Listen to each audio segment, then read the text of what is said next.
since we didn't take a long trip this summer, we haven't used the dinghy this year. So today I'm going to get it inflated, throw it in the water, and take a little trip around Spa Creek.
Alright, we are walking to the Maritime Republic of Eastport's Tug O War, which is a tug of war that goes across Spa Creek from Eastport to Annapolis.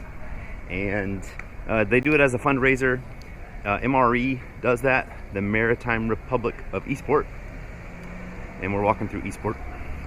This is Eastport, a neighborhood in Annapolis and sort of a peninsula between Spa Creek and Back Creek.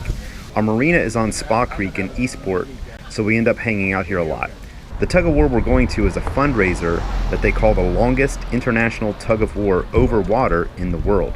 One side of the tug is in Eastport, then the rope goes across Spa Creek and the Annapolis Harbor to downtown Annapolis on the other side. They have teams of like 20 or 30 people on each end of the rope. They call it an international tug because the organizer of the event is the Maritime Republic of Eastport, also known as MRE. MRE is a micronation that jokingly seceded from the United States in Annapolis. A micronation is an area that secedes from another country but isn't recognized by any other country. MRE secession from Annapolis started in 1997 when the Spa Creek Bridge between Annapolis and Eastport was temporarily closed for repairs. A group of people created MRE to promote Eastport businesses that were cut off from Annapolis while the bridge was closed.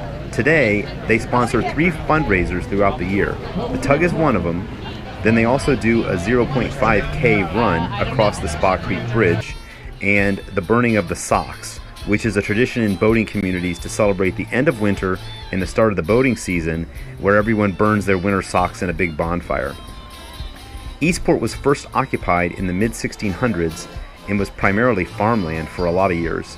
During the Revolutionary War, there was a fort here called Fort Horn. It protected Annapolis Harbor during the Revolution and during the War of 1812. Then in the mid-1800s, the Naval Academy opened and housing was built here for people who worked at the Naval Academy. There were also a lot of working-class watermen in the oyster and crabbing industry living here. For a long time, Eastport was seen as the blue-collar counter to the white-collar Annapolis on the other side of Spa Creek, which is Maryland's capital, and at one time was even the capital of the United States during the Revolutionary War. Today, Eastport is mostly these $1 and $2 million houses, a few marinas, and several restaurants. 2 great places that we go to a lot here are Forward Brewing, a new microbrewery that started right before the pandemic, and Davis's Pub, which is kind of like a hole-in-the-wall little pub and restaurant that has pretty good beer and good food. This is truck number 6.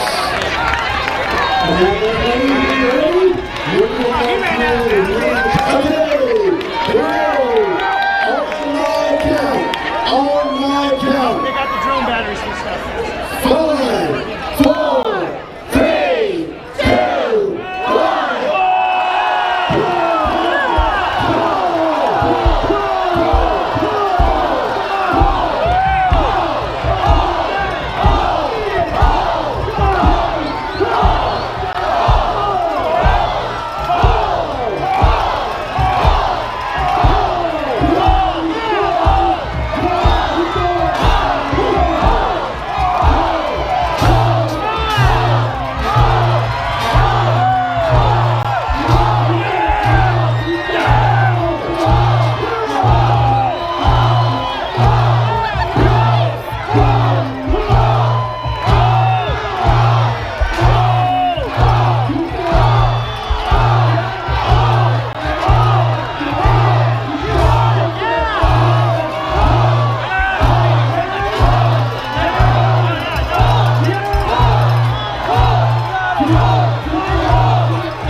I picked up a new toy for filming my videos. The last video I posted was the sailboat show video, and it drove me nuts because the camera was so shaky for most of the video.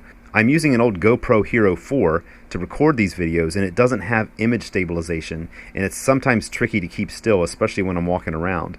So I picked up this gimbal on eBay for about 80 bucks. I think it was maybe $86. It's a Hohem Pro 4, which at first looks like cheap Chinese junk, but so far it's actually worked pretty good. Here's some video I shot with it last weekend when we were out on the boat. All the footage from the MRE Tug was also filmed with it. I'll probably do a more in-depth review later once I use it some more. As far as where I am with the channel, right now it's early November and it's starting to get cold. We lucked out this week with temperatures in the 70s for the tug, but that's not going to last much longer. I winterized the air conditioner last weekend, and I have to get the freshwater system and the engine winterized soon. So that'll probably be the next video and probably the last video of the season. I'll probably try to do that next week. I want to thank everyone who has subscribed to the channel and liked videos so far. I keep trying to post videos and trying to improve the content and my videography skills. So thanks for watching, and be sure to like this video and subscribe if you haven't already. See y'all later.